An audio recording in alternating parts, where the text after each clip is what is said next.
할렐루야. 8월 22일 화요일 원포인트 큐티 시간에 함께 하신 성도님들을 주님의 이름으로 환영하고 축복합니다. 오늘 하나님께서 우리에게 주신 말씀은 창세기 13장 14절에서 18절까지의 말씀입니다. 창세기 13장 14절에서 18절까지 함께 봉독하겠습니다. 롯이 아브람을 떠난 후에 여호와께서 아브람에게 이르시되 너는 눈을 들어 너 있는 곳에서 북쪽과 남쪽 그리고 동쪽과 서쪽을 바라보라. 보이는 땅을 내가 너와 내 자손에게 주리니 영원히 이르리라. 내가 내 자손이 땅에 티끌 같게 하리니 사람이 땅에 티끌을 능히 셀 수 있을진데 내 자손도 세리라.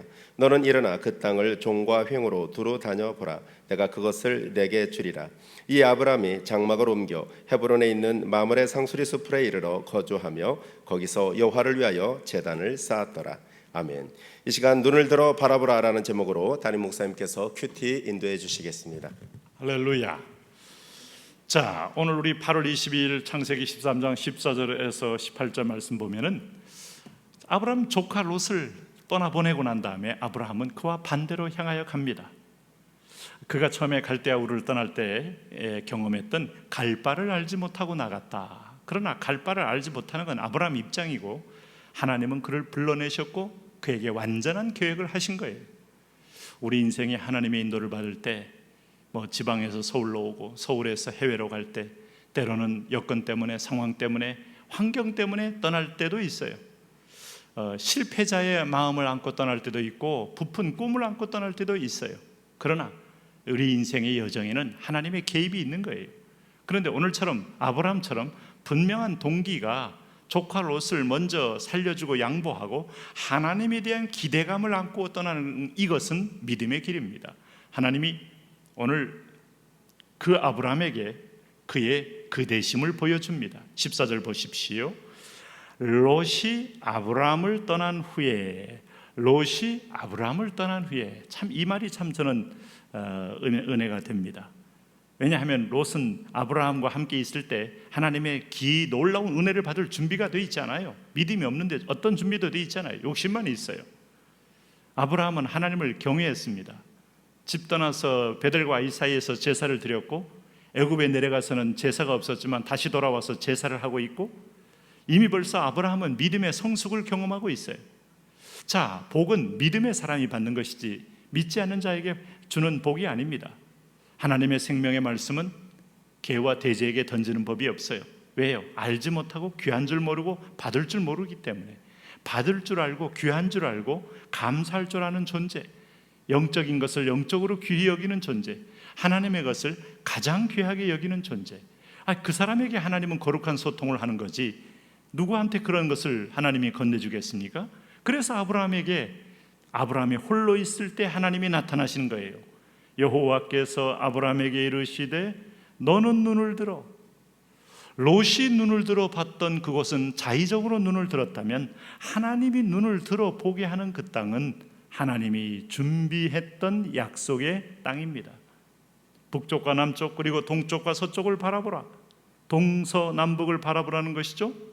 15절에 그 눈을 들어 봤을 때 온 땅의 지면이 땅끝이 보이지 않을 정도로 쫙 열려 있습니다. 15절을 주님이 말합니다. 보이는 땅을 내가 너와 내 자손에게 주리니 영원히 이르리라. 이게 가나안 땅이에요. 황무한 땅입니다. 아직은 여러분 그 땅 가운데서 기근이 떠나지 않고 있습니다. 이런 못쓸 땅을 나한테 준다는 것이 하나님의 축복이냐라고 말할 수 있습니다. 하나님의 복은 인간의 눈에는 보이지 않아요. 그 배후에 숨어 있어요. 그 속에 하나님이 파일을 받고 땅을 파니까 물이 터져 나와요. 반석에 물이 숨겨 있어요. 텅 빈 하늘에 하나님께서 하늘의 창고에서 우리에게 만나를 내려 주시는 거예요. 끝까지 믿음으로 쟁취하고 얻는 것이 우리가 하나님을 따라가는 사람의 약속의 선물입니다. 내가 내 자손이 땅에 티끌 같게 하리니 사람이 땅에 티끌을 능히 셀 수 있을진데 내 자손도 세리라. 이렇게 말하고 있어요. 하나님께서 얼마나 풍요와 공급을 더해 줬으면은 오늘 내 자손이 땅에 티끌 같게 하겠다는 겁니까? 이 황무한 땅에서 그렇게 가능하겠습니까? 하나님이 젖과 꿀이 흐르는 땅으로 변모시키고 넘치게 주신다는 약속이 포함되어 있는 겁니다. 그러나 물된 동산 같은 소할 땅은 어땠습니까? 태워버리고 없애버리는 nothing의 땅이 되고, 여기는 nothingless의 땅이 되는 거예요. 아무것도 없는 것이 아닌 모든 것이 가득 찬 땅이 되는 거예요. 그러므로 17절에 너는 일어나 그 땅을 종과 행으로 두루 다녀보라. 내가 그것을 내게 주리라. 자, 가로로 다녀보고 세로로 다녀보고 다녀봐라. 내가 내게 이 땅을 주리라. 앞으로 하늘의 별처럼 땅의 모래처럼 수많은 하나님의 나의 양들이, 나의 자녀들이 이 땅을 가득 채우리라. 18절에 이에 아브라함이 장막을 옮겨 헤브론에 있는 마므레 상수 이스프레에 이르러 거주하며 거기서 여호와를 위하여 제단을 쌓았더라. 이게 바로 오늘 본문의 중요한 결론이에요. 하나님을 인정하고 하나님과 동행하고 하나님과 함께하고 하나님 때문에 새롭게 펼쳐진 인생이 오늘 아담의 인생이 아니라 믿음의 조상 아브라함의 인생이고 저와 여러분의 인생입니다. 이 길을 가야만 우리는 아브라함처럼 축복받고 삽니다. 하나님, 우리도 동일한 이 길을 가고 이 은혜 안에서 하나님의 은총을 누리며 날마다 예배가 있는 그런 삶 되게 하여 주옵소서.